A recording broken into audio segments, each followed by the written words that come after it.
Let's get corrupted. What is going on, everybody? It's your Joe with York Serpents coming back at you for another episode of the Colubrid Corruption Podcast. Guys, it's good to be back. Another week down, and another episode, of course. Very excited for this one and to put this out there for you guys. I will say this is a recorded episode, so if you're just tuning in, this is not live. But tonight we have on Terry Burwell of TB Snakes. To have him on. Unfortunately, I would have loved for him to be a part of the Rhino roundtable because I would have had some great thoughts. But he gets his own solo episode. He gets to talk about everything we want here. So very much looking forward to that. Guys, if it's your first time tuning in, make sure you hit that like button on this episode. Make sure you hit the subscribe on the YouTube channel. We're closing in on 1,200 subscribers, so I appreciate you all. And hit the notification bell so you know every single time either a new podcast is going live or a video drops on YouTube. And good stuff. I have some YouTube videos cooking at the moment, and by the time this comes out, I'll have one released on Friday. So, yeah, that's cool. Also, you can listen to this podcast on all the major audio podcasting platforms: Apple, Spotify, Google Play, YouTube Music, all that good stuff. If you are listening on there, please be sure to give it a 5-star review and leave a little rating on there if you'd like. Share it out with your friends and, yeah, show more people, and let's get more people corrupted. Thank you to Fulvius Apparel for sponsoring the podcast. As always, I love Fulvius Apparel. Get yourself a shirt, a hoodie, a hat. I'm wearing my hat tonight. Hopefully you guys can see that. My Fulvius hat. Get yourself some piece of clothing and use code CC10 for 10% off your order at Fulvius Apparel. Again, that's code CC10 for 10% off your order at Fulvius Apparel. Thank you very much, Justin, for supporting the podcast. Also, guys, the first link in the description below goes to the Meteoric Serpents Patreon. Lots of great benefits for being part of the Patreon. One, you get to support the show, which I always appreciate. I love all the members in there, growing a little community in the Discord chat, early access to pre-recorded episodes like this one, so that's a cool benefit, which also means like ad-free podcast, totally ad-free. No YouTube, no audio platform.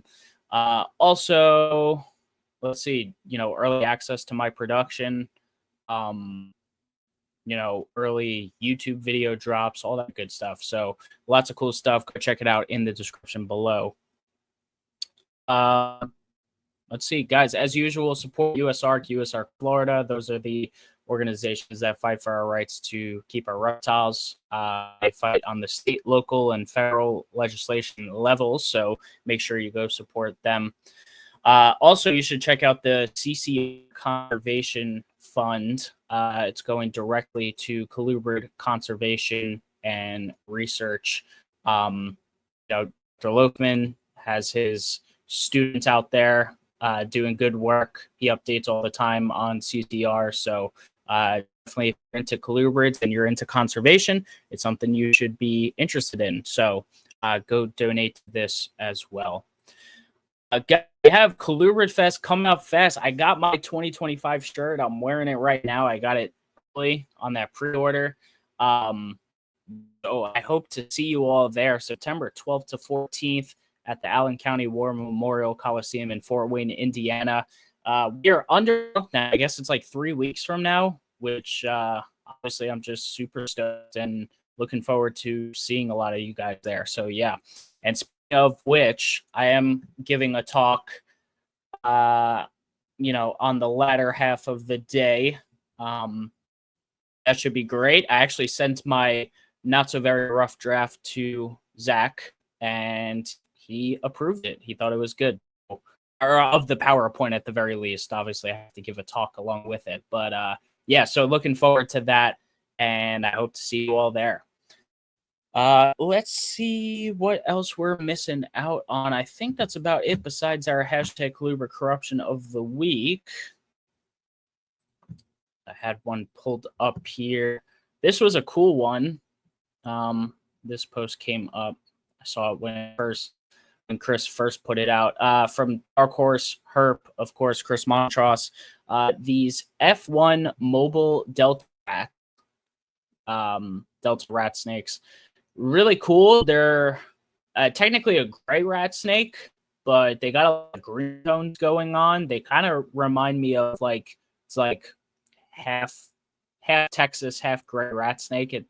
It's reminding me of Texas rat snake, so I really like that. And I would beg to say this is as green, if not more green, than a quote unquote green rat snake, which Chris hates that term, but it is what it is.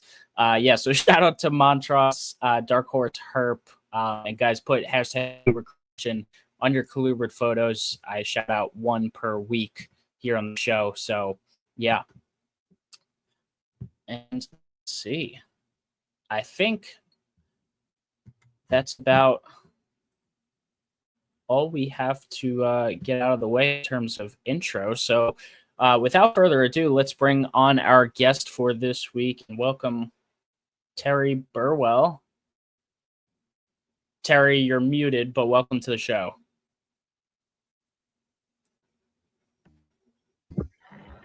All right. Yeah. All right. I'm unmuted. There you now. go. Got it. Yeah. What's up, man? Thanks for being here. I appreciate you coming on. You're welcome. Yeah, I appreciate it. Thanks for having me. So, of course. So I've heard your name a bunch over the years, mostly having to do with rhino rat snakes, but I know your collection is a little bit bigger than that. But for anyone who's listening to this show who has never heard of you before, can you kind of give just your background in herpetoculture in general, how you started and how that kind of got you to where you are now? Yeah, sure. So, I mean, like a lot of us, we've got this disease that makes us love reptiles and amphibians, right? And I had that. And growing up, my mom wouldn't let me have snakes in the house. And so I was always catching snakes and frogs and turtles and salamanders or whatever. My first pet ever was a tiger salamander. But I was exposed to the Vivarium magazine and all that goes with it, right? So Philippe de Vogely, the Advanced Vivarium Systems, all that stuff, because the education coordinator for the Vivarium magazine he lived in my town. So his name was Dan McCarran, and he was my sister's science teacher. And It was super cool. At parent-teacher conferences, I got to go up there and see his collection, and that's when he introduced me to the Vivarium magazine and all that that goes along with that. And that really opened up a lot of stuff. Reptiles magazine came out a little bit after that, So I remember the premiere episode of Reptiles magazine or premiere issue rather, in I think it was 1994. My dad picked it up at the grocery store and brought it home, and so that was my information. And so just kind of kept all kinds of stuff. There was a point in which I was going to be a bearded dragon breeder. And so my dad and we built a shed in the backyard and had it already. Never once have I yet owned a bearded dragon. So that didn't work out, but I got some Burmese pythons, and in high school, I took those to college with me, and I bred them, and I was just unsuccessful, right? I had no idea. My incubator think about this, for a Burmese python clutch was a 10-gallon aquarium, right? With 2 bricks, submersible aquarium heater. I know that style. Yeah. And so I didn't have a thermostat on it. Fortunately or unfortunately, however you look at it, I had about 30 eggs, but only about 3 were fertile, which 3 eggs were all the eggs that could fit in that 10-gallon anyway. Yeah. And, but I fried them. I mean, like I said, there wasn't a thermostat on it. So I wasn't successful at that time.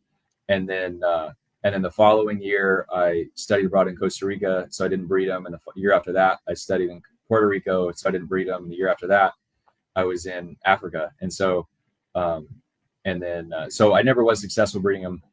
I wasn't successful breeding anything until I volunteered at the Kentucky Reptile Zoo, and they kind of had free reign on all their North American non-venomous stuff.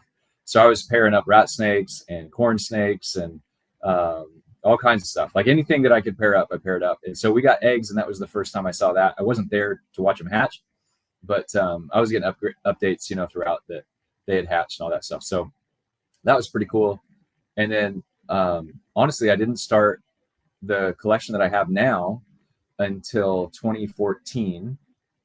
And I started with, you know, black milk snakes and rhino rat snakes, and was successful with those, and it just kind of grew from there. So it's blown up a little bit. Awesome. Yeah.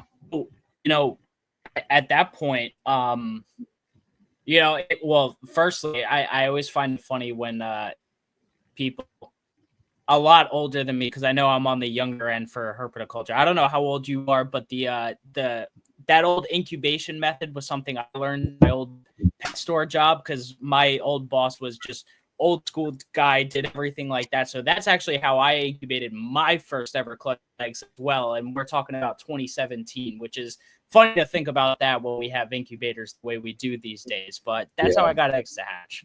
Yeah. Wow. It's crazy now. Like a couple years ago, I had I was using my main incubator for colubrid eggs, and then I had python eggs laid. And so, you know, we've all got, you know, heat tape or heat cord and an extra thermostat laying around, and at a cooler in the garage. And I put together just a cooler incubator with those two things that was phenomenal, right? And it's just like, I think it shows where the industry has come, right? Because I don't know how easy it would have been to get a thermostat back in, you know, the early 2000s.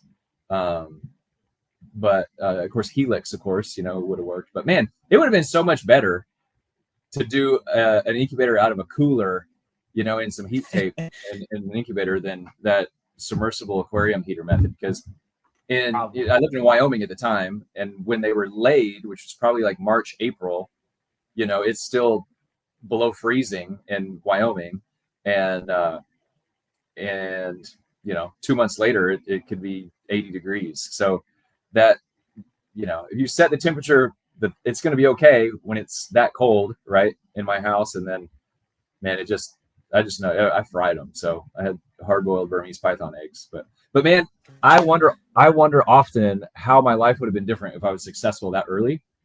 Because I had it's interesting, right? I had a labyrinth Burmese python, especially with worms. Yeah. Okay. Yeah. So my whole goal was I want to make, you know, albino labyrinths, which were a kind of a big deal at the time, and right. And if you look now, they're kind of a big deal now, which is crazy to think about, you know, or 25 years later. Yeah. Definitely. Mm-hmm. Yeah, that's really cool. So what made you went from Burms to then starting out your current collection with Colubrid? So what was that mentality shift there? Yeah, well, I love Burmese pythons. They're still one of my favorite snakes. You know, apart from the fact that they can kill people, I think they're the best pet snake there is, you know, in some regards. But at the time, you know, so this would have been like late 90s, early 2000s. They were everywhere. Like Burmese pythons were really, I mean, they were everywhere, right? This was before the Lacey Act. Yep. You know, Britney Spears was dancing with one in the VMAs, you know, on MTV. And it just didn't feel special. I know this sounds dumb, but it just didn't feel special. You'd say, oh, yeah, I keep Burmese pythons. And somebody like, oh, yeah, my college roommate had one of those. Or, oh, yeah, somebody else had one of these. And these aren't snake people, right? Like I didn't know any snake people before I worked at the reptile zoo. And so it just sort of kind of fell flat, you know? And then I had a long time from when I got rid of my male died, and then I gave the female actually to the science teacher that I talked about before. And so I had a long time where I didn't have a collection at all. And I thought a lot, right? So it was like, man, if I start a collection, what would I get? What would I do?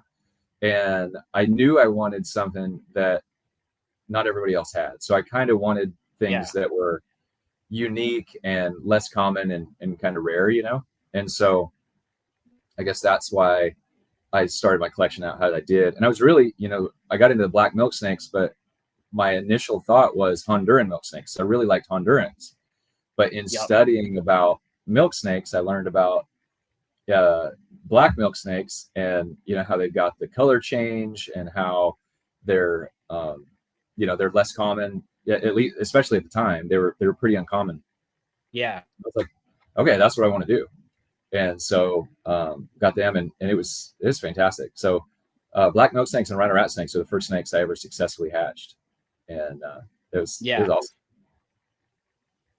That's really cool. You actually answered what was going to be my next question, is why those two? Because at that time, I would say those wouldn't be norm like starter snakes, or ones that were probably easy to come by either. Yeah. And I wasn't a new keeper, right? So I've been keeping my whole life. Right. Except now it was like, okay, now I'm starting a collection from scratch. Like, what am I going to start with? And, I was in an apartment. I actually bought my snakes at Arlington at the NRBC the same day I got the keys to my apartment. And and so I actually bought the snakes first and then went and picked up my keys. So priorities, But yeah, it was hard finding the black milk snakes. Once I knew that that's what I wanted, I made some calls, and I can remember hitting up Don Shores, and he said he didn't have any, but then he responded before the show, and he said, hey, I've got these adults that I'm thinking about moving. If you're interested, and I said, yes, absolutely, I'll take them. And so I picked them up at the show, and I remember asking other colubrid keepers and sellers at that show, like, hey, do you have any black milk snakes? And the response was, no, man, you're not going to find any of those. And so it made me feel really good that I'd gotten them. I feel extra fortunate that they were adults, and I was able to breed them that first year. And then the rhino rat snakes, I was on Cam's mailing list, so I was getting the Bushmaster list, and I could remember the rhino rat snakes being on the Pro Exotics price list. And Pro Exotics I'd always sort of considered a local shop, because I grew up in Wyoming. Wait, hold on, Terry. And you're glitching out a little bit. I say down the road in Colorado, but in Wyoming.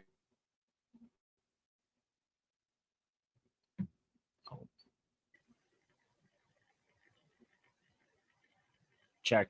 Am I back? Are we good? Am I back? I think so. Okay. I think so. Right. You started saying you considered them relatively local, and then it started getting real choppy. Oh, okay. Sorry. Yeah, just because anything within 5 hours in Wyoming is like the next town over, So, and Chad's actually who I got my Burmese pythons from too, which is just random fact. But it always stuck with me, man. When they were on his price list, they were $1,200, I think, and it was just this cool. It was a cool snake. Never seen anything like it, and they just stuck with me. And so then when I saw them come up on Cam's list, I was like, man, this is really, really interesting. And I remember, I think he had babies on one list, and then the very next list that came out, he had adults. And so I hopped on the adults, and it was just also super fortunate that they're in really good condition. And I couldn't even tell. I had assumed they were going to be wild caught, but after I got them, they ate immediately, and they were super clean. I was like, are these wild caught? I was like, these are great. And I bred those. I bought like a trio with that first group, and both females laid eggs that first year. So that's awesome. That really kickstarted, everything. And then I think Stimson's pythons were the next thing I bought, and then rough scale pythons were the next thing I bought. So and then just kind of built from there, as things sold, and added more stuff like cave dwelling rat snakes and annulated boas and diamond pythons, and it's just stuff like that. Very nice. When it comes to the rhinos, I always look back, and like I find it interesting because when I first saw rhino rat snakes was probably in my late teens, so talking probably about 8 to 10 years ago is when I first like caught wind of what they were. And they were a snake. I was like, that's my dream snake. I just want to keep them. But then if you go online, you read things and you read about how, oh, they're an Asian rat snake, they could be sensitive and a bunch of other things. And like, they could be tough. But really what I found in keeping them is that, like you got them as one of your first snakes in your new collection, I should say. Like, I really think that they can make an amazing first pet snake, as long as they're established on rodents. Yeah, absolutely. Yeah, I've there's a friend of mine that I went to high school with, and I sent her one, and I said, "Yeah, man, you're gonna do great with it." And she sends me pictures, and it's pristine. Like, yeah, she's doing really, really well with it.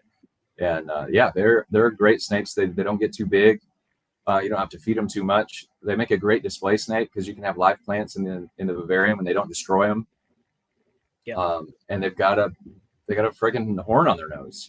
Like, it's just so different from. Especially if you're not a snake person, they're so different from anything that you've seen before. I can remember watching them eat for the first time, and I just thought, it's just different. It's funny now because all that newness is kind of lost on, but I can still remember it. At the time, it was really unique, really, really interesting. Absolutely. Yeah, I'm so glad I started talking to people about them. And like I had already kept Coxeye for a few years, and Billy Hunt was the one to tell me, like, dude, if you keep Coxeye, like, you can keep a Rhino rat snake. Like, they're honestly probably even easier. I was like, okay. So then I went and got this first one, and I think I mentioned it to you a couple of times. You actually produced it, but I got it secondhand from someone else. So I have one of your snakes in my hopefully breeding next year, which should be awesome. cool. But the experience with rhinos has been nothing short of fantastic. Yeah, they're cool snakes, man. Yeah, so I agree. Yeah. In terms of the numbers of rhinos you've had over the years, because I know you've bred them quite a bit, have you amassed like a decent sized collection of them? Yeah, I think yes, I have, and recently had acquired some more adults from a really respected keeper as well. So that blew it up even more. But yeah, every year I kind of kept holdbacks, and then at one point I started selling adult, like in I think it was maybe 2020. My space was different in 2020, right? And I was kind of looking at line breeding and looking for like a certain look in my rhinos. And so I sold 2 proven adult female rhinos, and one was gravid. Like when I sent it, wow. like as I packed it up, I was like, you can count all the eggs that are in her. And I'm like, man, like, why am I oh well, I'm doing this. And now it seems really silly that I did that, but I had a reason at the time. But now, yeah, it's just kind of about getting them in more people's hands and seeing what pops out, and of course, the more. It hasn't proven true in my experience necessarily that the more females I try, the more clutches I get, because I was way more successful when I had 3 females than when I've got 6, but a lot of that is more season of life, right? So I've got kids now, I got a full-time job, I just got way more responsibility, so it has way more to do with the responsibilities outside of snakes than inside. And so I'm hoping that focusing on those now is going to change that. So this year, typically I'd always incubate in vermiculite in a 6-quart tub, like a 6-quart shoebox. And rhino eggs are pretty small, so like 6 quarts, that's huge, and oftentimes they'll be in a clump. I kind of have the thing that, like, I don't like removing eggs after they're in a clump. I destroyed a lot of I had a huge clutch of rough scale pythons eggs. It was like 22 eggs, and it was too big to fit in my egg container, and so I just went to remove them, and one of the eggs popped, and so the goo got on like half the clutch, and they went bad. And so after that, I was like, man, if I had just gotten a larger egg box, then I wouldn't have had that problem. So I'm kind of paranoid about like, I don't pull eggs apart if I don't have to. But with that in mind, like a mass of rhino eggs is pretty small. So you put it in a 6-quart, it's like, dude, that's a ton of space. So I got these containers this year that were half that size, and I switched to perlite. Don't know why. And I'm having terrible success. So Really? yeah, so I'm gonna go back to perlite, and I'm gonna go back to the bigger containers. Look, I don't know if either one of those is causation, but it was fine before. It ain't fine this year. So yeah, I'm gonna go back, see if it. I know a lot of reptile breeders get superstitious about that stuff. But listen, I don't blame you, but who knows?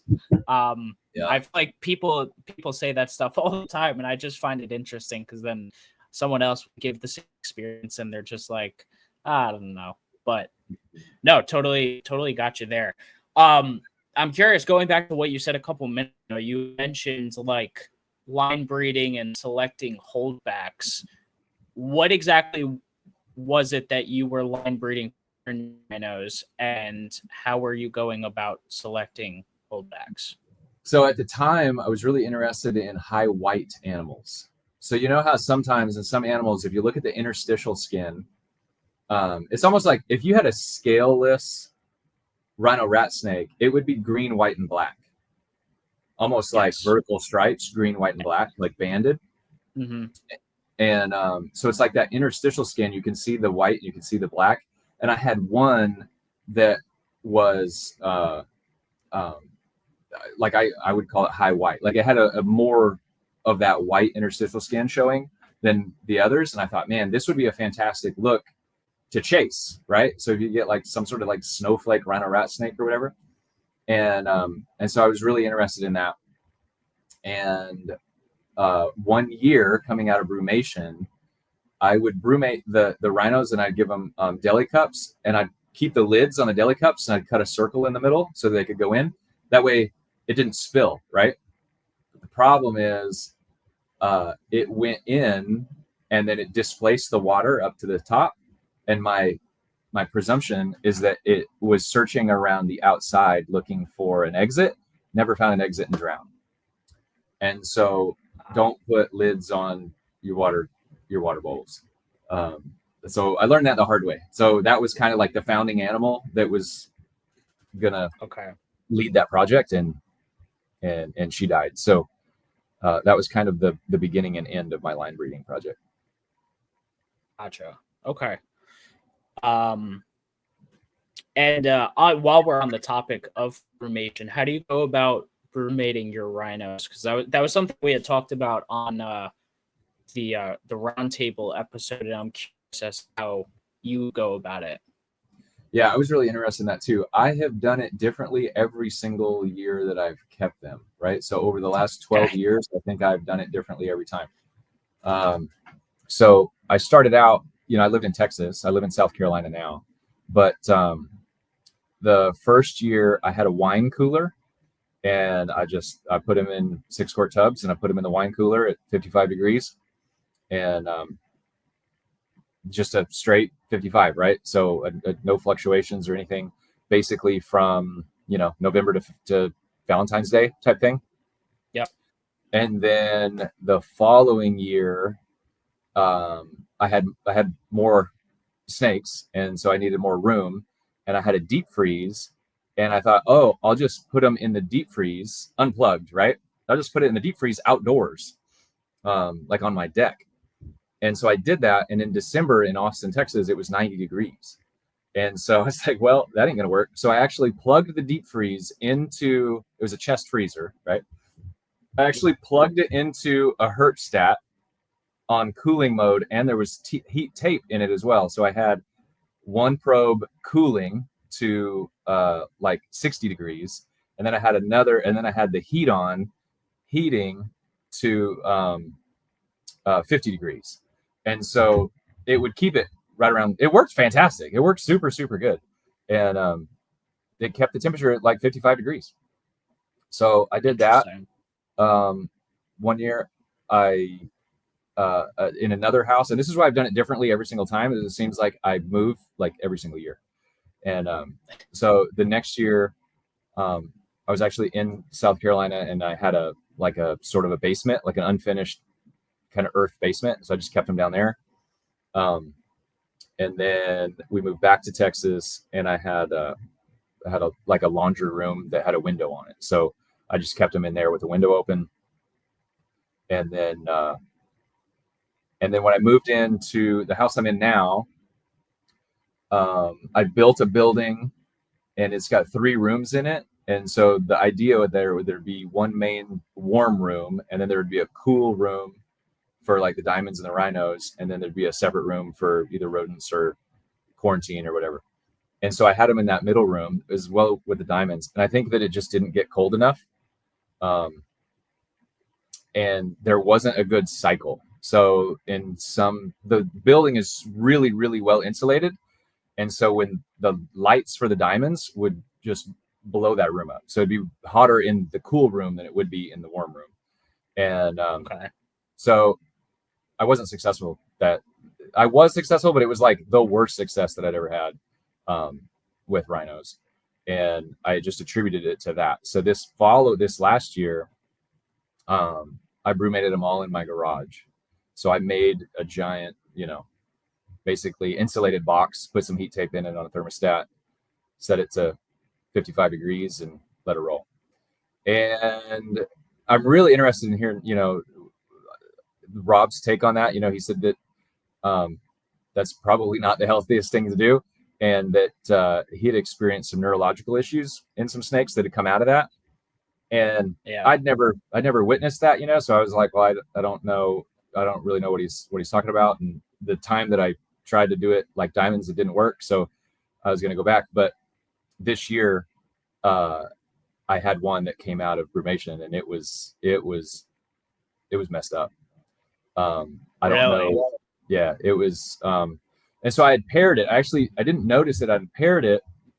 And so it'd come out of brumation. I paired it up, and I'd be in my room, and I could hear thrashing. Well, when a male is courting a female, sometimes the female will buck the male off, and so she'll thrash her tail or she'll try to get away. And I was like, oh, awesome. He's courting the female. But then as I was observing him, I had some people over and I was showing him, and I picked him up, and he basically he had a seizure right in my hand. And that was the thrashing that I was hearing. And so it was like, oh, wow. So it was pretty traumatic. And I was like, dude, I don't know what is going on with this thing. So I separated it from the rest of the collection, right? And I just kind of monitored it, which weird. It would eat. The seizures were less and less in frequency. But I was like, it just didn't look right. Didn't look healthy. Didn't look good. So I actually put that snake down, and I'm gonna I think this winter I've actually moved the diamond python. So now the cool room is the smaller room because it has windows in it.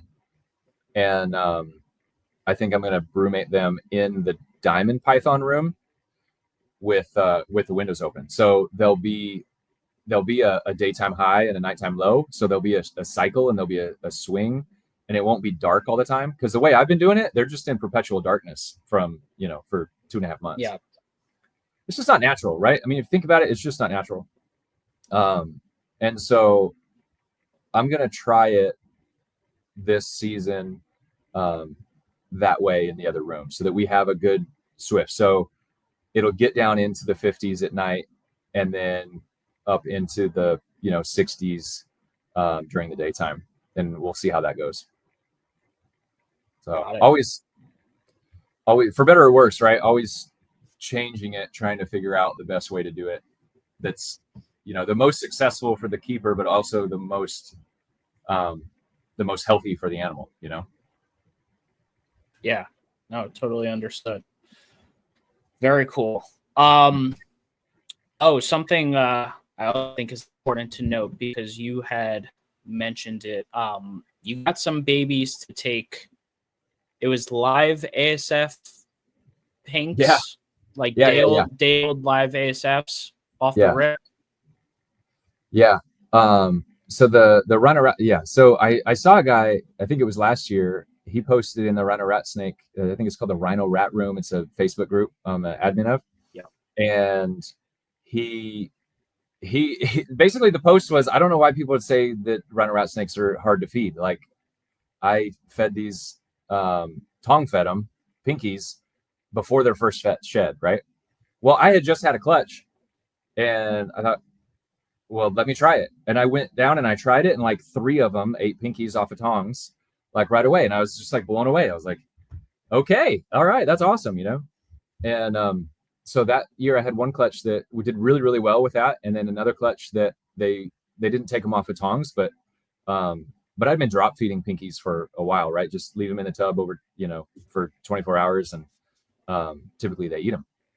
And so this year I was interested if they would take live, because a lot of people have pretty good success feeding like live pinkies. And I started raising ASFs, and I was like, all right, let me try it. I tried it, and I've had success with it. So again, I've had 2 clutches so far this year, and with one clutch I've had pretty good success, and with the other clutch, no success. So it's not all the way across the board, but I just felt like that is the largest prey item that I've gotten into a rhino at the earliest time. And Interesting.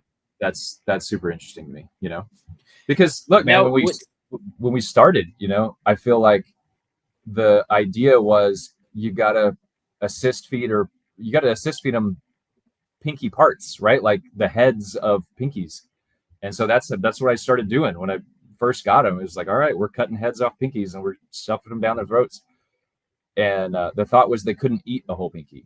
And now it's just, I feel like we've debunked that pretty well. Yeah, and this is another thing that I've like considered, and maybe it is or isn't true. Do you think the rhinos are becoming, at this point, like they've become so, I'll call it domesticated, that their instinct is to take rodents off the rip and not have to go to the fish? Like, I wonder if you were to track the animals back, like how many generations captive bred are these animals that are much more willing to take pinkies right away compared to others that won't.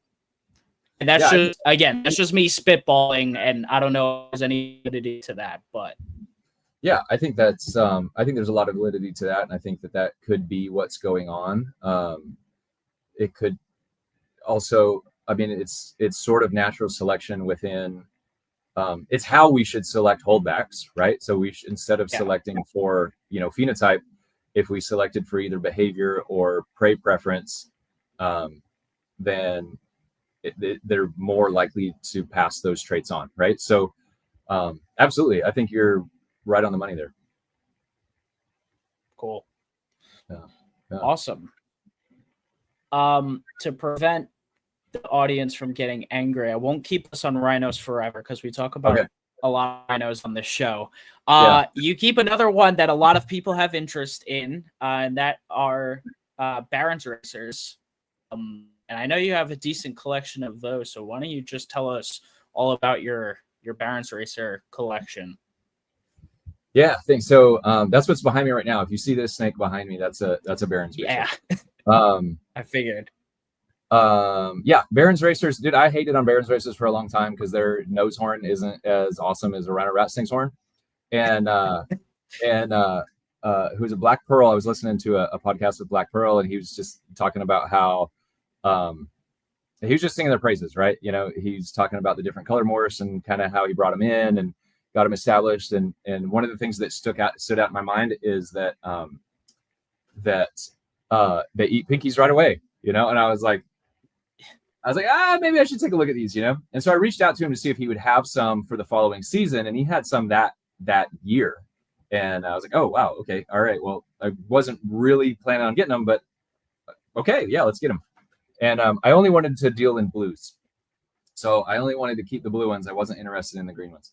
And so that's how I started my collection. I got blue ones, and I was successful with those. And then kept holdbacks from those and raised those up.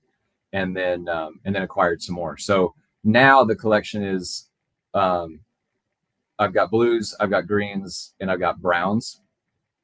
And I'm hoping next year to produce, greens and browns for the first time. Because I've never bred those before. I think it'd be cool. And then, but yeah, they're, Justin Smith, we get in this, this fight over what's the better snake, right? The Barons or Rhinos? But they are so. It's a debate on this podcast too. They're so different. Their mannerisms are different. Their personalities are different. The habitats in which they come from is different. Like they are so different. And I think that the more people realize how different they are, I think that more people would gravitate one or the other, right? If you like Barons and you don't like Rhinos, you might really like Rhinos if you realize like it's not a competition, like it's a different snake. But yeah, I've really been interested. I've enjoyed keeping them. They're fun. They're really fun to watch because they're always moving, and fortunately they typically don't bite. They're not inclined to bite. And I was talking to somebody earlier today, and I said that's really good, because if they were, I feel like there's nothing that you could do to prevent them from biting you, because they're super fast. They are a racer, and I'm not sure they'd be as popular if they were a lot more prone to biting. Like, you don't hear of a lot of people getting bit by. I feel like more people are like get by hollows like than any Barons racer, and the Barons are just growing in popularity, especially with the blues. I mean, they're just going crazy right now. Yeah, I feel like, and again, I don't really have my finger on the pulse of the market or anything, but I feel like blues soon will be the most common phenotype, in the United States. Again, I could be wrong on that, but I feel like they're, they grow pretty quickly. They're not difficult to breed. They will double clutch. And so people are going to be making more of them, man, you can't deny the blues. It's not a blue that you have to use your imagination on, it's blue. Yeah, no, 100%.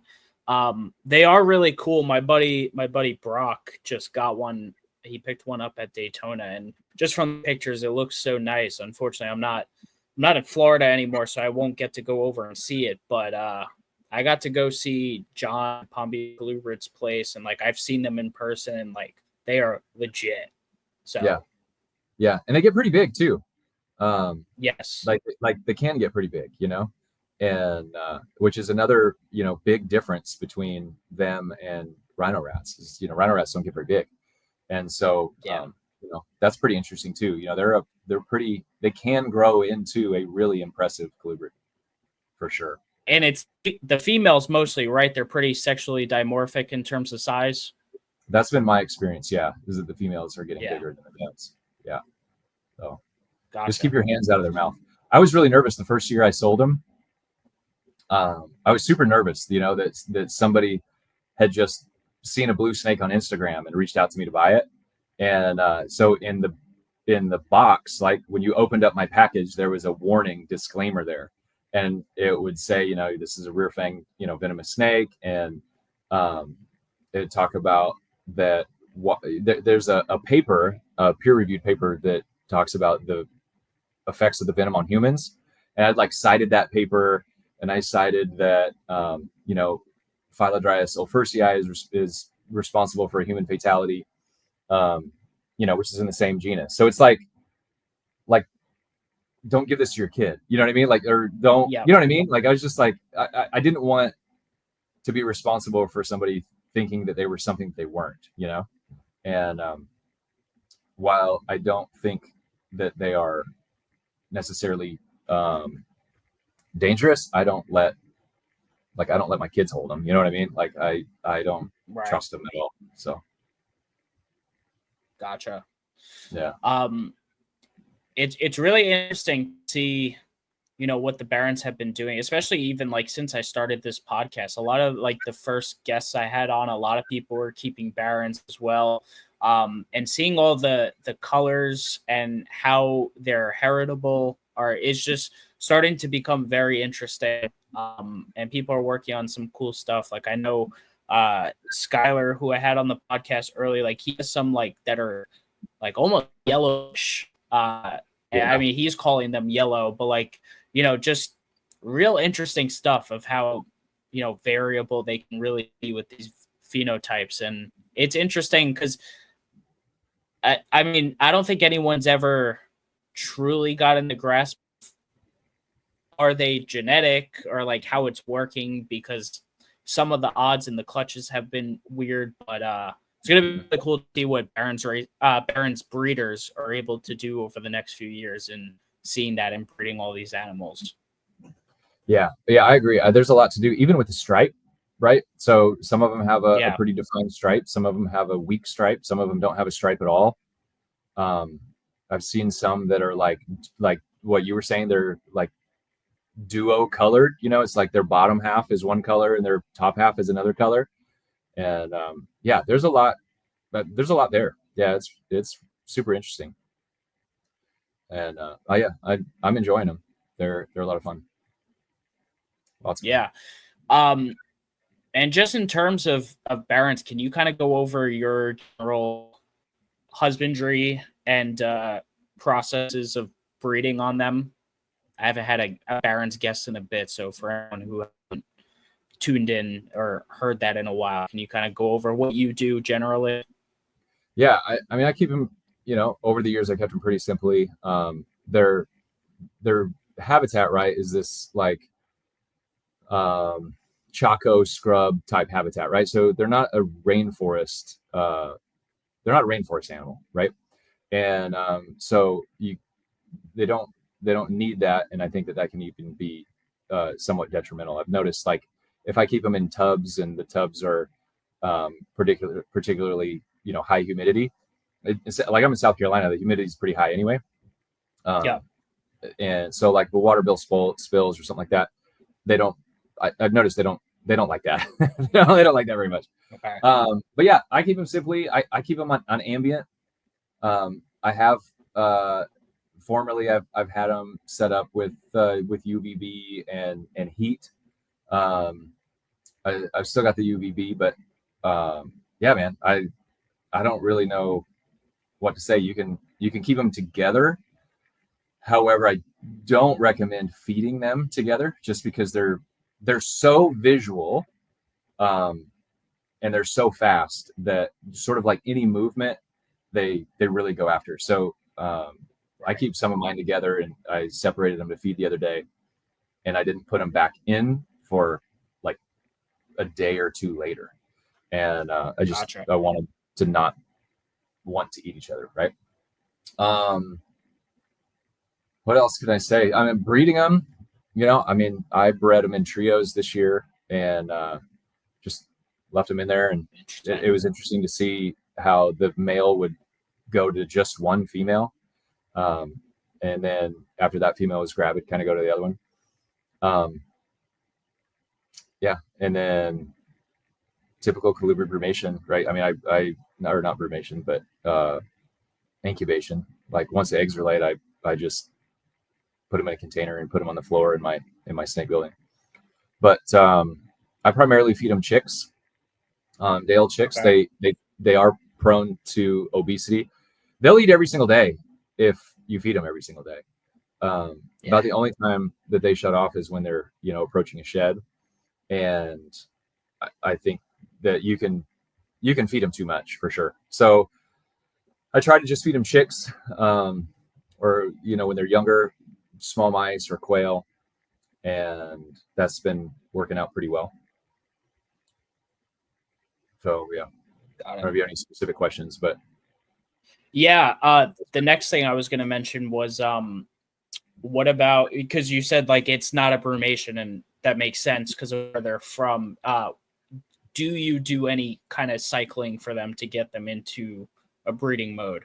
So this is where people can learn from my mistakes. So this past season, I brumated them with my rhino rat snakes in my garage, at about 55 degrees, and I think that was a bad thing to do. I lost one coming out of that didn't come out well, And so I won't be doing that again. This year, I'm gonna leave them where they're at, and then this room, even though I call it the hot room and we got pythons and stuff in here, it still gets into the 60s as a nighttime low in the wintertime. So Okay. I'm gonna try that. I'm gonna see if I have any less success, and if I have similar success or the same success or even better success, then that's gonna be fantastic because it's easier than moving everybody and not being able to see them every day. So I would not say that I don't do what I did. I think I've got to do some more experimentation on that. Gotcha. Yeah.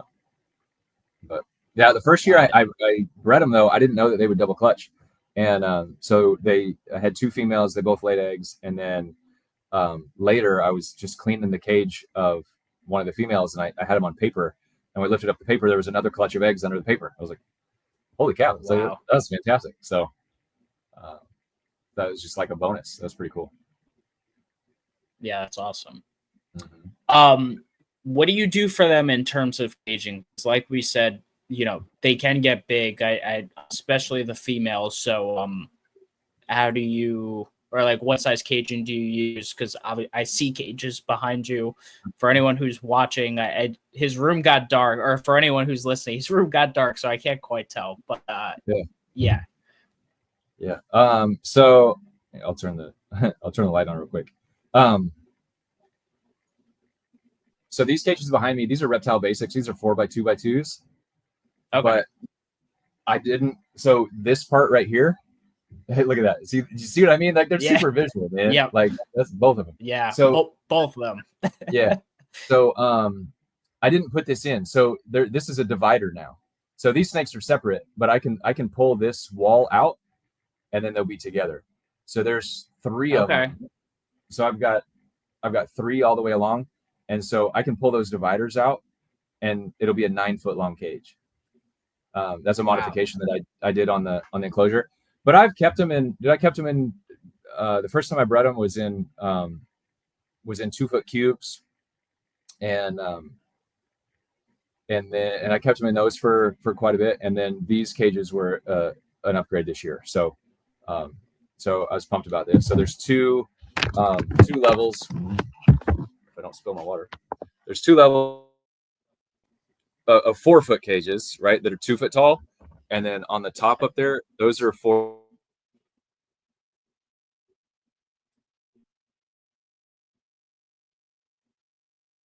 I know. Can you hear me? Now I'm back. I missed what you said. What's on the top? So on the top up there, those are 3-foot tall cages. So they're still 4 feet wide and 2 feet deep. And this divider is removable, but they're 3 feet tall. I've got boiga cynodon. I've got dogtooth cat snakes up there. And my female breeder, she's over 10 feet long. And so I just wanted to give her as much space as possible. So that's going to be, I said 9 feet earlier. That's incorrect. It'll be 12 feet long. So that whole cage, when I take the dividers out, will be 12 feet. So I've kept them in 2-foot cages. You can keep them in 2-foot cages. You can breed them in 2-foot cages, right? I'm having a lot of fun with these larger cages. Having the Barons racers in the 2-foot cages, if I had the space, I would go to the 3-footers because there's just so much more that you can do vertically, and they'll use it. They just move around so much, and I've got branches and stuff in there, and leaf litter. They get under the leaf litter and they hang out. And when they were laying eggs, they were digging. I think on my I don't know if I put it up on Facebook or not, but they were digging in the dirt. Because I use potting soil for my substrate, and they were digging out places to put their eggs. And so they buried all their eggs, and that was super cool. So that's awesome. That's how I keep them now. Very cool. And now I'll call them the last group of colubrids, at least that you mentioned to me. I'm not sure if there's anything else, but the boiga, which you just alluded to. The dog-tooth cat snakes, those get big, but they stay very skinny, right? Yeah. From what I've They're seen of very, them. they are my favorite species of boiga. I really enjoy Okay. them. And my introduction to those was back on the kingsnake.com forums. And Bill Hughes, his screen name is Vegas Billy, right? And he kept mangrove snakes for a long time. So he was a kind of like, I knew him as a breeder of mangrove snakes. And he had a post about dogtooth cat snakes, and he said it's like a 10-foot long tame Amazon tree boa. And ever since that description, I was like, I have to have these snakes. Like, I want these snakes so bad. And the problem is they're pretty delicate. And so wild caught ones do not come in well at all, especially I feel like the average importer has gotten quite a bit better over the last decade, right?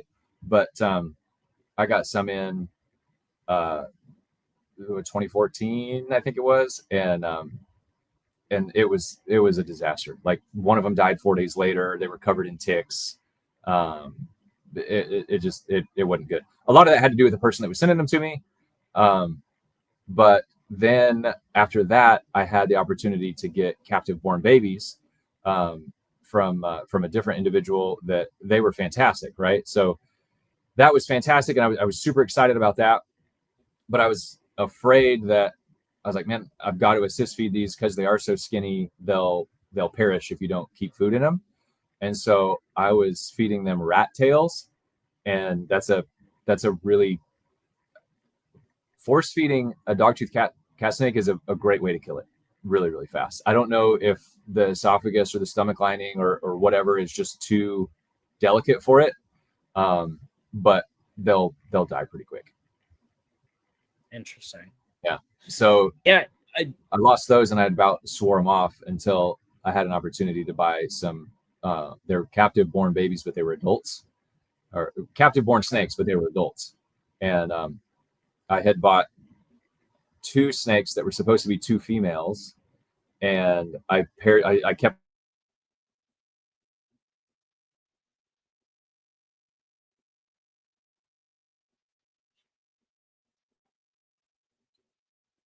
Oh. Hold on, we glitched again. Okay, I'm back. Am I back? Okay. Yeah. You said you had 2 females, and then it cut. Okay, I had 2 females that ended up being a pair. I kept them together in a big enclosure, and I came in one day and they were locked up. And then I bought another adult that was supposed to be a male that turned out to be a female. And so it was pretty sweet group that I got. And yeah, I just loved them so much. I'd hand water, the big female. I got like one of those dripper bottles, and I'd come out at night and I'd hand water and she'd drink, and I'd feed them day old chicks, and then found out that they would eat chicken eggs from the store. So I'd leave chicken eggs in there and they'd eat chicken eggs, and they're relatively easy to breed, and they'll double and triple and quadruple clutch. My female, I stopped pairing her with the mare, I stopped pairing her with the male, and she laid 4 clutches after the first clutch. Really? Yeah. It was frustrating because I didn't want her to lay because I wasn't feeding her very much. And so the fertility was definitely dropping off. And it just got to the point where it's like, well, if you're going to lay eggs regardless, I need to keep feeding you. So she got her meals, but I really, really enjoy them. They're a lot of fun. They're cool. And you're right. How big of a... I was going to say, how big clutches are they laying? Just because every time I feel like I've seen, and most of my reference is watching Rupert's Reptiles out in Asia, and he'll stumble upon one, and I could tell that's a big snake lengthwise, but they're just so skinny. I'm actually going to just pull up a quick Google photo to show people what they look like if they don't know. But yeah. This is a good one. I don't even know if this is a full-grown one, but I would say I'm gonna look at my notes real quick so I don't lie to you. I want to say like 7 to 10, right? Okay, But interesting. let me see what my notes say. If it's any different. Um, I have a lot of data.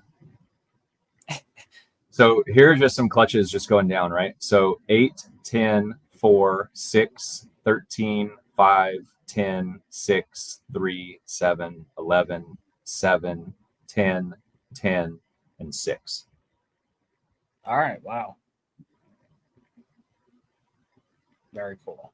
And they Yeah. seem, I mean, just looking at these pictures here, I've never paid a whole lot of attention to them. They seem to kind of have like different phenotypes. Is that accurate? Yeah, Pretty absolutely. variable. So there's kind of the typical brown and gold, and then there's a sort of a melanistic form that's super cool looking. There's locality, right? So the Philippine Cynodon, they have a different look to them. Okay. And then there's different types of albinism, right? So if you've seen Dan's videos, he does a good job of showing off. Is it leucism? Is it leucistic? Is it albino? Like whatever it is, it's pretty wild. So I've seen quite a few different phenotypes in them. Just like pictures online and stuff that would pop up, and so yeah, it'd be pretty cool to see some of that stuff.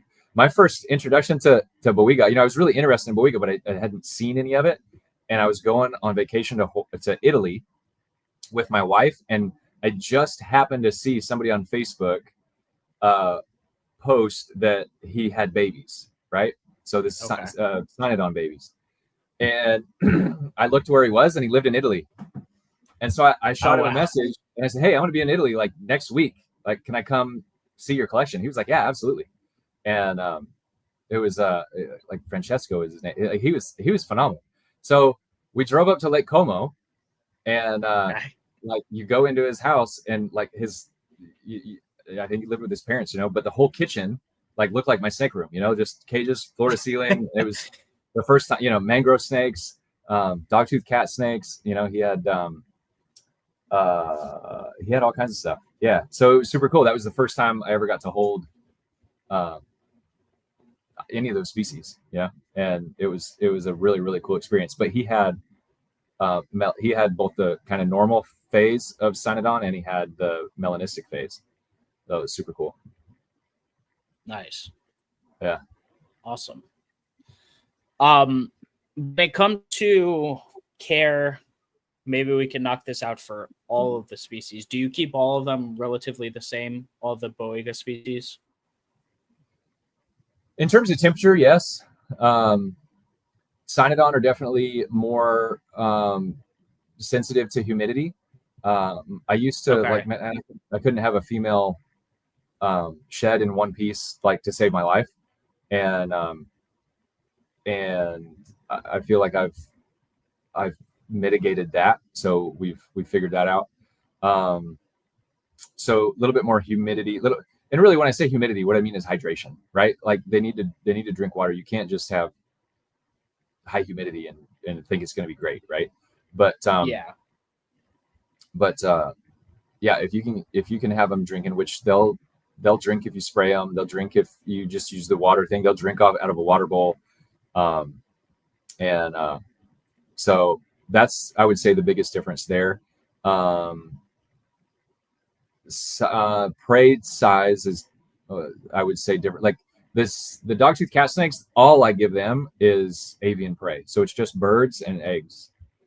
Sometimes I'll feed them a chick, and then I'll I'll chase it with like a small rat or something if I'm trying to add weight in breeding season or something like that. I've never seen a fat dogtooth cat snake, so I'm not worried about them getting obese, right? And then melanotta are just a heavier, those mangrove snakes are just a heavier snake all around. They get pretty big and heavy. I had one that was every bit of 8 feet long and is, you know, big around as my forearm. She was huge. And they're kind of scary, but it's cool that you mentioned Rupert, because Rupert has made me a better keeper of mangrove snakes, because he said that, you know, because he's holding these like wild mangrove snakes, right? And yeah, I'm nervous to hold my captive mangrove snakes. And he said, you know, you hold them for a certain amount of time, and after they kind of get, you know, their initial kind of attitude out, they kind of go comatose, and then he can take pictures of them. And so I was like, oh, that's interesting. I wonder if that'll happen, you know, in with my snakes. And so I almost never handle my snakes anyway, but it did make me a lot less intimidated to do so, you know, which the mangrove snakes are the only ones that I'm intimidated by. The green cat snakes, the Cyanea, they're great. The Lotofasciata, they're great. And the Cynodon, they're also great. Now, if you got a big dogtooth cat snake that doesn't like you, that would be fun to, you know, that would be interesting to deal with. The good thing is that they're not really fast strikers, and so I think that you'd be able to work them pretty well with hooks and stuff. But fortunately, all the ones that I've had have been really really handleable. Like, they've been fine. Okay. Yeah, but yeah, I keep them all. I keep them on ambient. I'm putting more like live plants, perches, hides. I use a soil substrate because they poop a lot, and I want my soil to be active, right? So if I can get any of that to start breaking that waste down as soon as possible, that'd be great. And then they'll burrow down into it. My other favorite thing with dogtooth cat snakes is they're not cannibalistic. So you can keep them together and they won't eat each other, which you can't say about mangrove snakes or Cyanea. So, or a lot of the other boiga, actually. Yeah. So. Interesting. Yeah.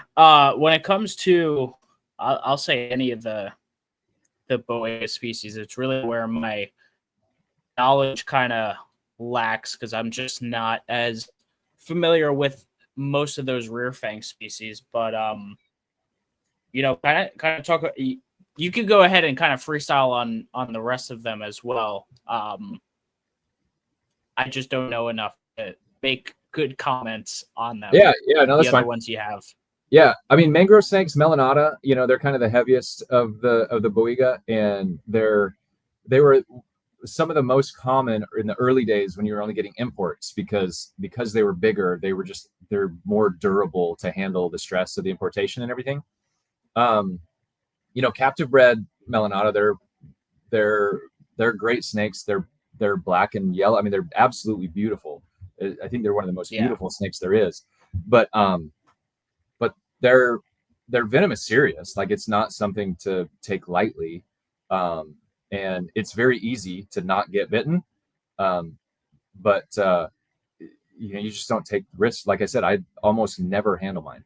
And so I think that's pretty easy to do. However, I think things are changing now that we're getting tons of success breeding them in Europe, and so we're getting more captive born boiga over here in the States, which is awesome, because we're keeping, you know, like, it was such a dream.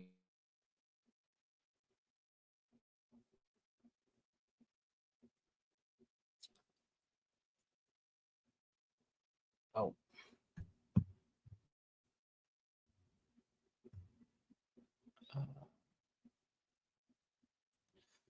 Did we lose them?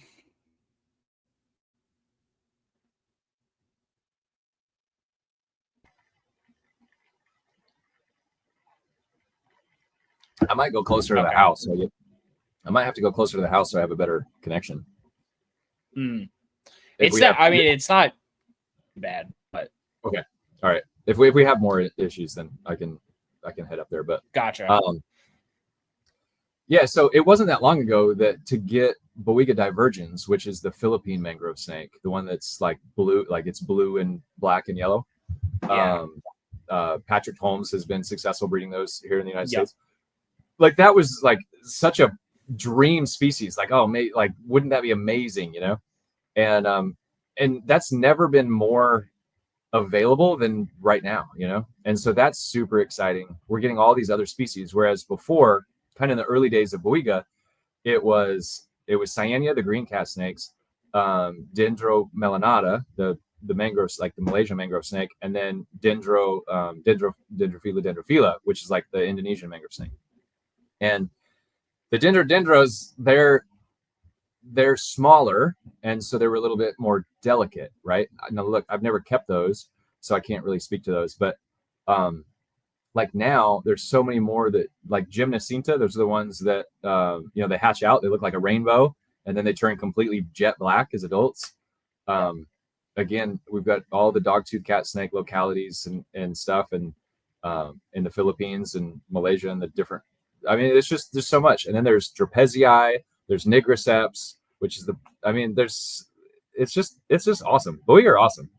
So Yeah. oh man, and there's even there's more than that. There's some that I can't even pronounce. And so anyway, I think that if somebody wanted to keep them, I would suggest the best, like, first one would be the green cat snake, the Boiga cyanea. They don't get that big. They're easy to handle. They eat rodents really easily. They change colors, right? So they're born red with a green head, and then they change colors to an all green snake. That's pretty cool. So I really like those. And then the other stuff, I mean, like I said, it's just kind of what you like and how much space you have. And whereas Melanata is arguably one of the most common boiga, I think that it should not be, you know, just because of its size and its attitude and all that stuff. So, but Gotcha. But they are pretty, yeah. So I found irregularis Boiga irregularis, the brown tree snake. I found that in the wild in Australia and in Indonesia, and I have looked for mangrove snakes in Indonesia. I went there the last time I was there for my 30th birthday, and we were in the mangroves looking for mangrove snakes, and we didn't find a mangrove snake, but we did find an awesome Jansen's rat snake. So that was pretty cool. Oh, really? Wow. Yeah. Okay. But apparently they're pretty common. I mean, you can look at you know, like Rupert seems to find mangrove snakes pretty regularly, you know? Yeah. So, and if you know where to look, especially like in Thailand and these places, it seems like they're pretty common. And if you go to any snake farm, like if you go to Thailand and you go to the snake shows, they'll always have mangrove snakes, right? Because they'll strike and they'll dance around them and they do all kinds of stuff. So,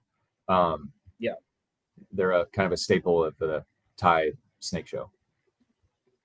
Yeah.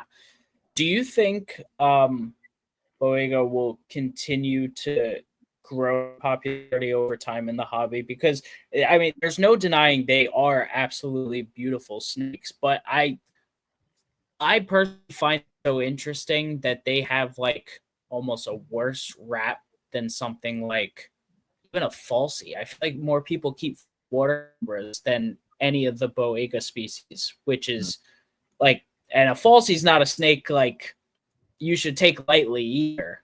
Right. So I don't know. I find it interesting which rear fangs are more commonplace compared to others. Yeah, that's a good question. I think they are going to get. I think they're going to get more popular, but the only reason I say that is because they're just not that popular to begin with, right? And so, like, assuming that they would get less popular is like them just going away altogether, you know? Right.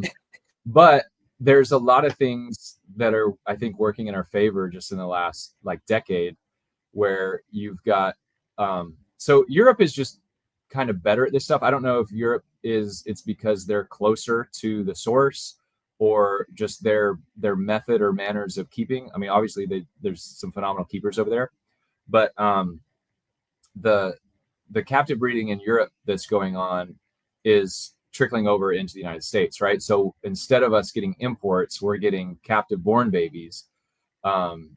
And I think that's just changed the game, right? In that we're able to get really good snakes, and once you get established good snakes, they're not that difficult to breed. They're really prolific, right? Like every one of them will double clutch or triple clutch or quadruple clutch sometimes.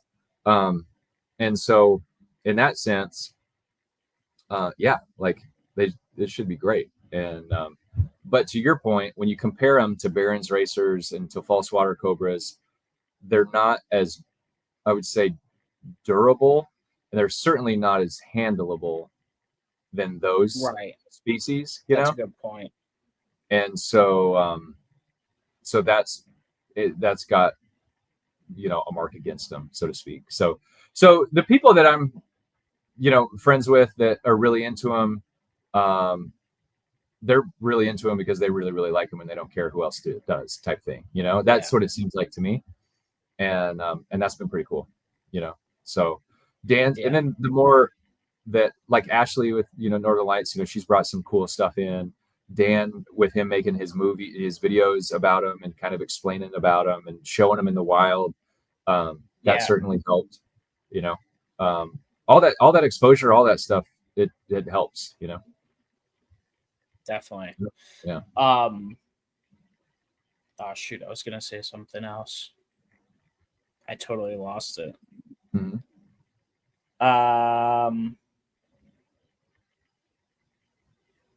Nope, I had it. Maybe we'll come back to that. Maybe we'll come back to it. Dude, you can get lost in those Rupert herping videos, can't you?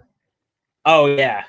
Some of them, they're just crazy. I mean, I guess he knows his land super well. Like he knows what he's gonna find wherever he looks, and just, I mean, I hit him up one time because I asked a genuine question about, it was just like a photo of like a landscape that he posted. I think I asked something about Mullendorfi, like if you find them there or something. I was like, hey, I do this podcast. Like, it would be really cool to have you on it. He just didn't answer that message. So I was like, all right, but worth a shot. Yeah. Yeah, man. He's I really enjoy looking at those videos. Man, I love herping, and I've spent time in those areas and not gone like seriously herping. And I feel like what a wasted opportunity. I was like, man, like I was right there. You know what I mean? Like that cave that Brady got bit by the retic in, like I was right next to that cave, like really? just all kinds of stuff. Yeah. Just all these different places where it's like, man, I was right there. That would have been a lot of stuff. And I did see some stuff just, serendipitously, as I came across some stuff, but it would be really cool to do a you watch his videos and he's like finding just all kinds of stuff in one night, and it's like, man, that would be phenomenal, and then the next night does it all over again, and that'd be pretty cool. That'd be one day I have to do one of those expeditions. I like Asian rat snakes too much to like not do that. Yeah. Like that has to be a bucket list trip for me at some point. I don't know when, but eventually. Yeah. I think about like looking for like rhino rats, right? Like whether you go to Hainan, or where you go to Gwangju, or where you go to Vietnam, or all three of those places, that would be that'd be pretty cool. Yeah, it's a cool part of the world for sure. Yeah. What I was going to say, now that I finally remembered, the other thing about boiga, and maybe this has hindered them, I don't know how much, but like, because Florida is such a mecca, the thing is that unlike some of the other rare species, boiga are part of the venomous list that you have to do your hours for, and they're on the colubridae side of the venomous. So like, most people aren't doing their hours just for colubrids. Most of them are going for usually elapids or vipers. So, and only people who got grandfathered in years ago, back when they put them all under one umbrella, are the ones that can keep them. So that's probably another reason why. And then I guess local laws as well, which I don't know, per area, what falls under what, but yeah. Yeah, and when I'm talking to people that reach out to me, it's happened a few times where they send me their address and it's Florida, and I'll say, hey, that's great, man, just shoot me your permit, and they either don't know that they need a permit or they know that they need a permit and are just like, nah, man, it's fine, I already got some others. And it's like, no, that's not how it works. Not how it works. Yeah. And but yeah, so that's a conversation that I do have with people that are getting them. If I'm unfamiliar with the laws in their state, I'll just say, hey, just make sure that these are legal where you are. And a lot of times they'll screenshot the DNR website with the list, and they'll say, this is it. It's they're not on there, and I'd be like, all right, cool. I want to make sure nobody's getting in trouble and that we're doing the best that we can to be responsible and keep everything legally. Man, I had never felt more attacked in my life. Right after I moved to South Carolina, they made that law. So where they were outlawing tegus, right? And that actually had passed. And then there was this law in legislation that was gonna make keeping certain venomous snakes a felony, and boiga were on the list. It was so dumb. It was like boiga, heloderma, like Gila monsters and beaded lizards were on the list. But snakes that should, like, if you were gonna have a list with venom, like colubrids, like venomous colubrids on it, right? Like thornus and like twig snakes and like stuff that is really, really hot, not on the list, And it's like, I just felt totally attacked at how illogical it was what was on the list when other things that are more dangerous were not on the list. So I felt like the community really came together well and squashed that, made them table that bill.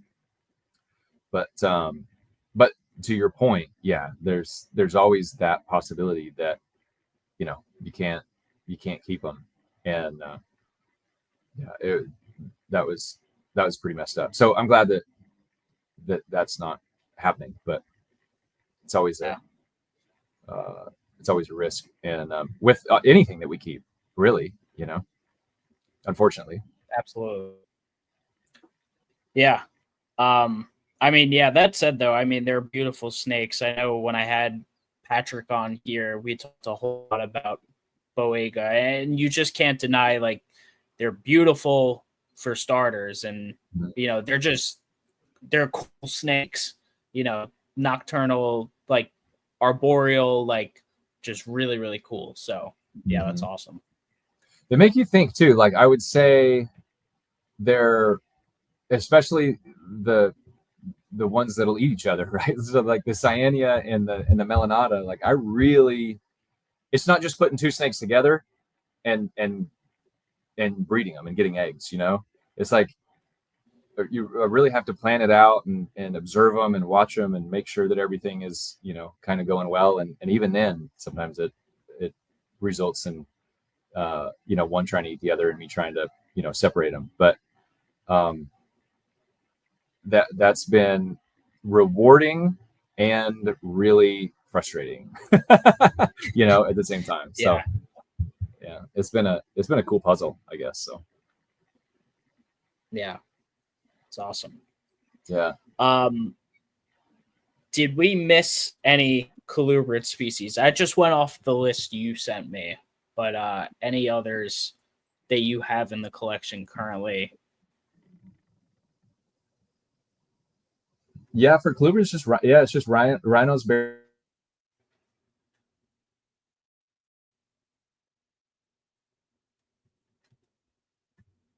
Oh, you cut out again. Hold on. It'll come back. Yeah, I had some cave dwellers in the past. You hear me all right? Yep, I gotcha.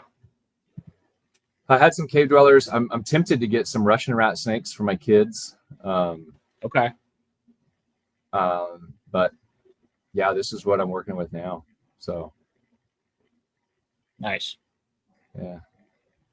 It's awesome.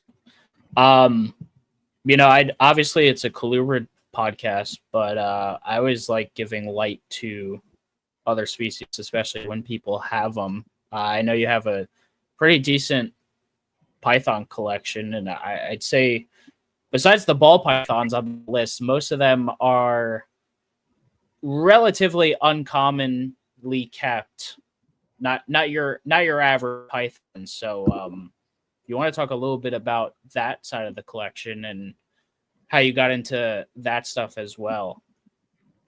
Yeah. So yeah, thanks. And so the other side of the collection is rough scale pythons, Angolan pythons, Savu pythons, diamond pythons, Sumatran short-tailed pythons, and Angolan pythons.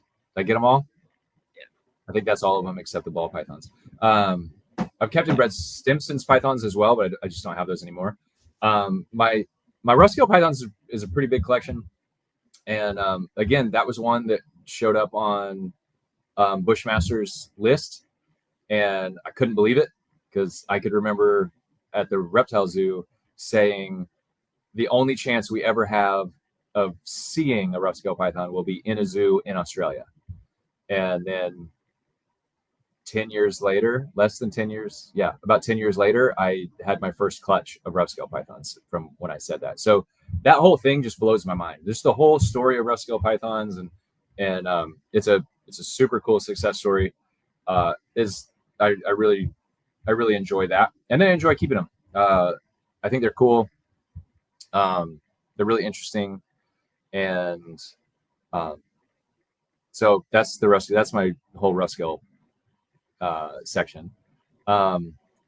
Savu pythons. A buddy of mine had Savus, and he'd had them for several years. And he never bred them, and I said, "Man," I said, "we need to breed those." And he asked me if I wanted to try, and so he sent them to me, and so I've had success with those for a while. I had 2 clutches this year, and nice. That's pretty cool. I have holdbacks from the first clutch that I had that will be ready next year, and so I really want to focus on those. I was tempted to like move that project on, and I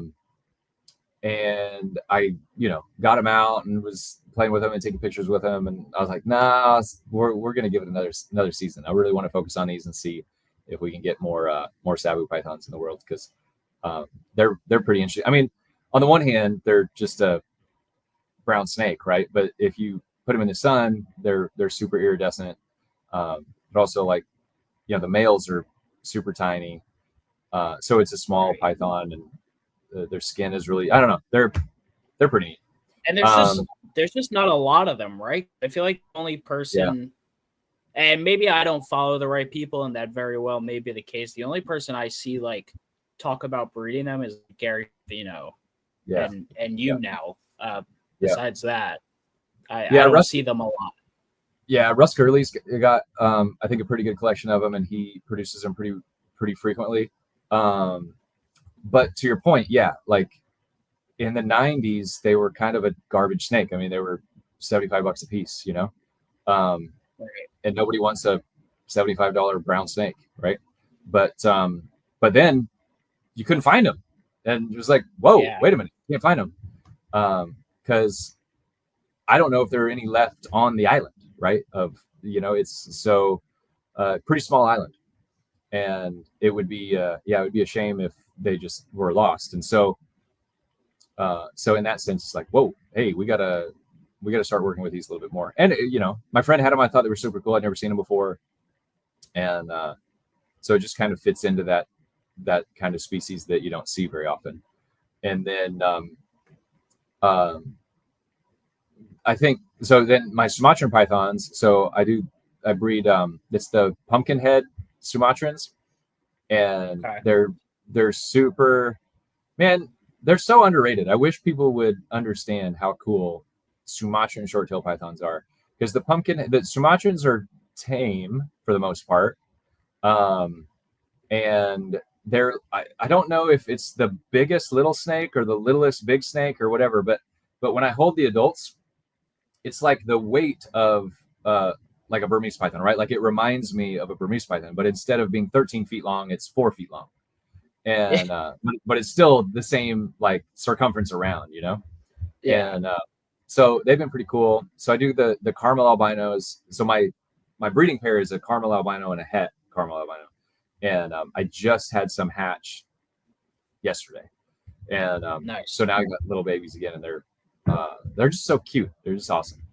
So I really like those. There's some people that reach out to me for ball pythons. It's like, oh yeah, my son wanted a pet, and I'm like, hey, that's cool and that's great if that's what you want, but if it were me, like in a lot of ways, I think like a Sumatran shorttail is a better pet snake than like a ball python. But I'm still trying to convince people of that. And then the Angolan pythons, I hated on Angolan pythons for a long time because I was like, it's just a bumpy ball python. Like, why would I want to have an Angolan python? And but then a friend of mine, Brett Bender, he put an adult female in my hands, and then it was like, oh, whoa, no, this doesn't feel like a ball python at all. This is a totally different snake, right? And that's one that I think would be perhaps more popular if it could lose its association with ball pythons, because they're cool. They get bigger. Their personalities are completely different. There's the only thing that's ball python-esque about them is their heads. Like they sort of have a ball python head. Everything else is different. No, I agree with you. I've always thought Angolans, like just the general color pattern is like really cool. And obviously, it's not a morph snake like a ball python, but like they're just cool looking. Yeah, they are really cool. And then the diamond pythons was again got them from Bushmaster, and it was so. I wanted something that I could hold. I forgot what I was keeping that I couldn't hold, but I wanted something that I could hold because I really missed my like holding Burmese pythons, right? And so I was like, man, I'm gonna get diamond pythons because everybody says they're so tame. And so I got these diamonds from Cam, and on the list they were called zoo-bred diamond pythons, and I got them, and they're not mean at all. They're just hungry. And you can't touch them without them trying to constrict you. Like it's not defensive at all. They are trying to constrict you and bite you. And so it's like impossible to handle, but man, are they pretty. And I really diamonds are dreamy. Yeah, I really enjoyed keeping them and breeding them and all that too. So so I got a clutch of those this year, and I'm pretty sure my other female is just had her pre-lay shed. So this is a super wacky year.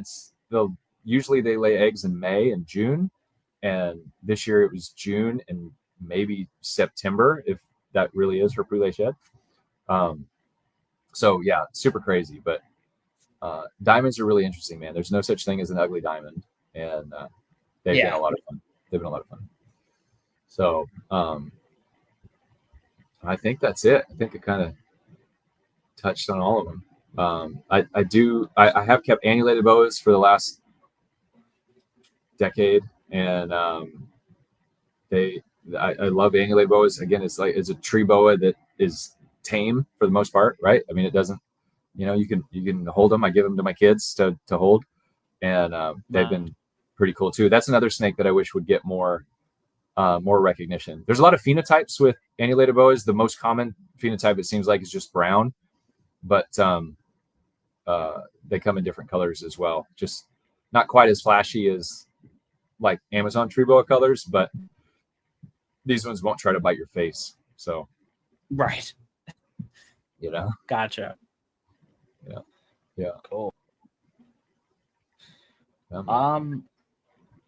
All right. I have some wrap-up questions here. In terms of your collection, anything else you want to mention or touch on before we get into some of these? No, I don't think so. Okay. Cool. All right. So, you've been keeping for quite some time. You've been into reptiles forever, but what is it that really keeps your passion going for these snakes to keep working them and breeding them year over year? That's a good question. I think that they continue to be fascinating, right? If you look at this animal that doesn't have any legs, we don't really understand, and I don't mean that in a literal sense. Like, of course, we understand how they move, right, and how their muscles are, and Yeah. their locomotion and all that stuff. But I'm reminded of the Calvin and Hobbes cartoon where Calvin and Hobbes are watching a snake, and it's just all these different scenes of them, watching it swim and watching it crawl and watching it climb a tree, and it's just pure fascination, right? I think Calvin is like, look at it move. It looks like glass on water or something like that. I forget what the thing is, but that sort of fascination has always been with me, and it still remains with me, right? Like, whether a snake is like, just anytime I see new behavior, which I think is why we're so excited about breeding, really, right? Because you get to see all these different behaviors with breeding, not only the courting, but the locks, and then the all the stuff that happens with the female leading up to breeding, and then egg laying, and then if you're doing maternal incubation, like that's fascinating to watch, and then hatching and stuff like that. Even That's like, so said. Yeah, go ahead. Like to me, like breeding is the pinnacle of snake keeping, because breeding lets you get the full scope. You get to see all behaviors possible. Then you get to raise babies, right out of the egg. Like you just get the entire scope of true behavior in so many different ways. So I agree with you on that sentiment. I think we can take it one step further than that. Philippe de Vosgely, he would talk about the third wave of herpetoculture. And so he said the first wave of herpetoculture was just learning how to keep animals alive in captivity, right? And then the second wave was captive breeding, right? And then the third wave was more like naturalistic keeping and that sort of thing, right? Like developing habitats and environments and vivariums that mimic their natural habitat, right? And because you can breed a snake in a tub with paper towel, right? Yes. But you'll never see a snake use its neck to dig if you don't give it dirt or sand, right? You'll never see a viper bury itself in the sand if you never give it sand. You'll never see a snake climb if you don't give it a tree. All those sorts of things. And so that's what he talked about as the third wave of herpetoculture. And I think it seems like that really caught on in Europe, which Philippe, I mean, he lives in the United States, but he is European. And so I think that there's even more. I agree with you 100% that, dude, you learn so much when you're breeding, because you get to experience the animal at every life stage, right? You get the babies, and you get the adults, and you get volume, right? Like if you get a clutch of babies, like that's volume, and so you learn a lot about, because you got a big sample size. But I'm really excited about, I'm trying to create these enclosures to be really nice to look at, right? So it's not just a snake in a box, but there's something else there that, one, will benefit the snake, but also allow it to exhibit all these other behaviors that I haven't been able to allow them to exercise, because I just keep them on mulch and a hide box. So that's pretty exciting. I think we're going to see more breeders lean that way across many different species and many different breeders, and it'll probably be slow. But like you do it, Roy Blodgett from Wellspring Herp, is a very good example of someone who does that. Clint from Metazotics has been talking about how he's starting to change some things, give different enclosures, even putting this rhino in like this enclosure. And I got her a 3x2x2. Just seeing the different behavior now that she's in that and get room around, she uses every inch of that thing and goes all over the place all day. And next year I'm gonna breed them, adding to see them interact in this enclosure that I set up nicely. So definitely going to be interesting compared to normally how I keep, which is tub keeping for the most part. But yeah, I agree. The thing with snakes, I mean, reptiles in general, but more specifically snakes, is that it's so easy to keep a lot of them, right? In that there's not a whole lot more work in keeping one snake than there is in keeping 20 snakes, right? And so it's really easy to grow probably faster and bigger than we should. And I know I certainly have at times grown further than I should. And I'm really thankful for that. The snakes, for example, in COVID, dude, I lost my job. I moved halfway across the country during COVID, and having the snakes and the income that they produced, helped me make that transition. Right, I wouldn't have been able to do that. Right. Now that I'm more established, I've got more obligations and desires in terms of my kids and my day job and stuff like that. It's less about the profit of the snake and more about okay, how much am I enjoying it? And so I think that's leading me to, kind of change my room up, kind of, I wouldn't say dwindle the collection, but I'm trying to dwindle the collection a little bit so that we're keeping maybe fewer snakes in bigger cages, like that kind of thing, because it's less about profit now that I'm making a living with my day job. Whereas before I was not. I needed that supplemental income, and I was like, well, I can't get rid of these snakes because, I can sell the babies for, this much money, and, I got bills to pay. And so, but what's funny is with successful snake keepers, you see that, right? Like, look at Brian Barczyk, right? Brian Barczyk had like a huge collection. And then what did he do when he, look, I don't know his internal finances, right? But what did he do when he just did what he wanted to do? He created a zoo. Right. So it wasn't about breeding. It was around like making awesome exhibits and having a zoo. Right. Emily with Snake Discovery. Like, what is she doing? She's not creating a huge breeding facility. She's creating a zoo. And I think it's like, that's kind of what we all want, is our own private little zoo. Right. And so I think that's in a lot of us. I know it's in me anyway. So so it's kind of fun. Cool. What would you say? We'll look more on the short term, the next 3 to 5 years. What do you foresee with your collection? Do you think there's any potential species addition you're looking at? You think it's just kind of keep the train rolling with what you have? What are you expecting? I would like to, it's funny, when I think of the future, I look towards like raising feeders. I'd really like to start raising quail, because quail is just a great feeder. And I like birds, so I was like, well, dude, that'd be cool to raise quail. Okay, where do I see it in 3 to 5 years? I want to get very efficient at what I'm keeping now, and then in terms of adding anything, like I said, I could, I'm tempted to get some Russian rat snakes for my kids.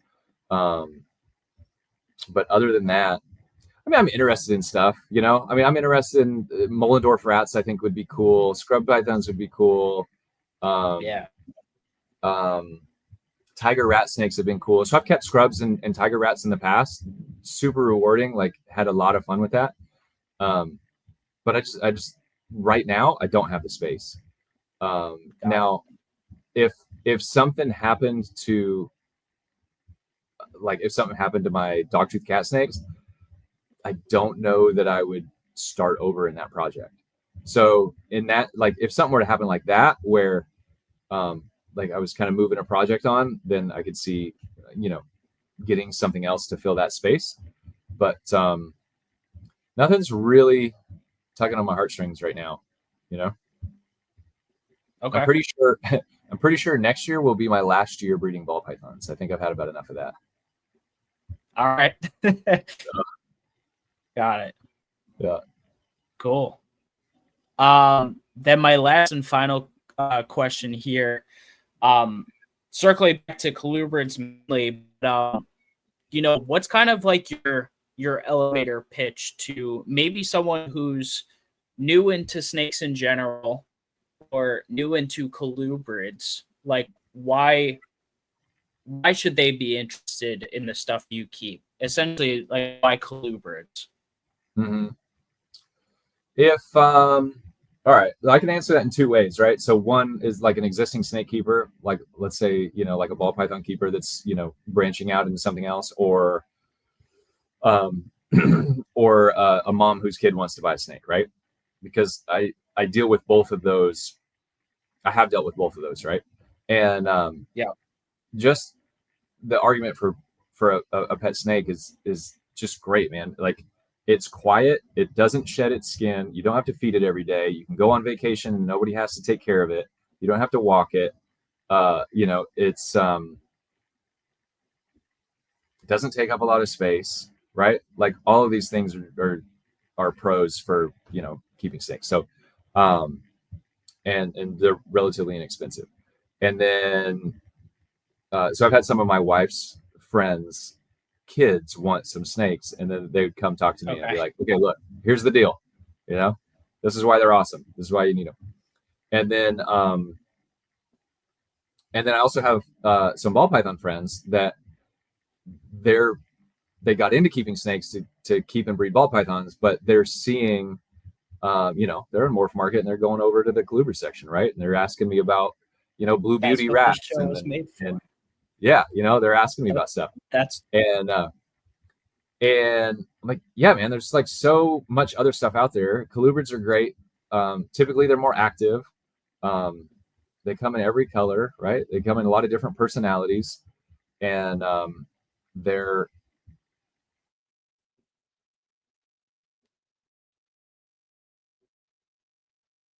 Oh no, did we lose him right here? Hold on. I'm here. Okay, you're back. Okay, yeah. I was gonna say, I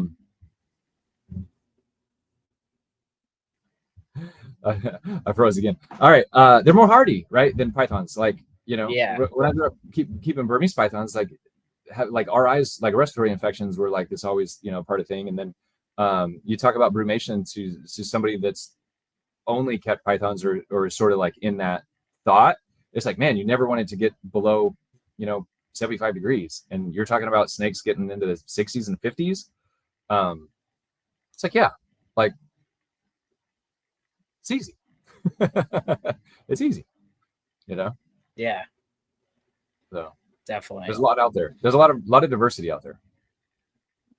Absolutely. Yeah. Well, Terry, this has been a fantastic episode. We've been going for almost an hour and 50 minutes. Do you have any social media that you like use for the reptiles at this point? Or are you a little more private to yourself? Kind of. I mean, look, there's a TB Snakes Facebook page, and there is a I have an Instagram that's just my name at Terry Burwell. It's all snake stuff, but I don't think I've posted there since, I don't know that I've posted there this year, right? And social media doesn't make me a better person, doesn't make me a better father and husband, and so I tried. That's my aversion. That's why I'm not posting. That's why I'm not relevant on social media, right? It's not that stuff isn't happening. I don't care if people reach out to me on social media. Like, that's fine. It's great. Just know that if you're reaching out to me on Instagram, it will probably be 3 to 6 months before I respond, because that's about how often I jump on, is about once every 3 to 6 months. If I can figure out how to have it and not let it consume me, right? Not let it, because it works, man. I'm addicted to those reels, man. I can sit there and watch 10-second reels for 3 hours but I'm trying to be a better dad than that. And so Gotcha. That has led me to put it away. But yeah, at Terry Burwell, definitely, if you want to see pictures of the collection, there's a ton of stuff on there. And then TB Snakes at Facebook. Got it. Those would be the best ways to maybe get in touch with you about availability if someone's interested in animals. Yeah, you can message me on Facebook, or I don't know if you can message in Morph Market, but find a snake that I'm selling on Morph Market and message me on that. And or if you can find my phone number, call me. You know, my day job, I'm begging people to call me. I'm a mortgage lender by the day, so I'm begging people to call me all day. I don't care if you call my phone number. I gotcha. Yeah. All right. Well, fantastic, Terry. Thank you very much. I appreciate you coming on. This was a great episode. I'll run the outro with you here. Guys, if you enjoyed today's episode, please make sure you leave a like on today's episode. Make sure you subscribe to the channel for more Colubrid corruption. Big thank you, as always, to Justin at FulviusApparel.com for sponsoring Colubrid corruption. Use code CC10 to get 10% off your order on your orders at FulviusApparel.com. Yeah, all my social medias are down below. Also, the Meteoric Serpents Patreon. Again, if you're looking to support this podcast, also get some cool benefits out of it, feel free to check that link out and listen to us on all the major audio platforms. But, guys, that is it for tonight. This was episode number 78 with Terry Burwell. I hope you all enjoyed, and I'll catch you on the next one. Peace out.